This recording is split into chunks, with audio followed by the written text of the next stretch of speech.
আসসালামু আলাইকুম। আমি চাঁপাইনবাবগঞ্জ থেকে নাহিদ বলছি। আজকে ফজলি আম ভাঙতে এসেছি, মানে পাকা ভাঙছি। কালকে কাঁচা ভাঙবো, কাঁচা পাকা দুটাই আর কি। এই যে দেখেন ফজলি আমের বাগান এটা। এই যে আমের যে ওপরে যে পোকাগুলো লাগে ওটার জন্য বিষ দেওয়া হচ্ছে। এই যে বিষ দেওয়া হচ্ছে।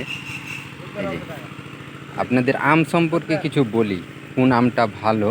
এই যে দেখেন, আপনারা যারা বাইরের আছেন, ঢাকা, চট্টগ্রাম, সিলেট, বরিশাল, তারা হয়তো জানেন না কোন আমটার বেশি স্বাদ গাছের। তা আমি বলি হচ্ছে যে আপনারা যার কাছে আম দেন না কেন বলবেন যে গাছের উপরের একদম আগালের আম, যেটা একদম আগালের আম, ওই আমটা ছোট হলেও নেবেন। কালার যদি তেমন ভালো না হয় তাও ওই আমটা নেবেন, কারণ ওই আমটা খেয়ে আপনারা ভালো স্বাদ পাবেন আর কি। মানে আগালের আম বেশিরভাগ হচ্ছে যে ছোট সাইজের হয়, আবার হচ্ছে যে ওই আম কালার তেমন হয় না, কিন্তু ওই আমের সবচেয়ে স্বাদ বেশি হয়। আর এমনিতে পোকাও লাগবে না। এই যে দেখেন বিষ দেওয়ার কাজ চলছে।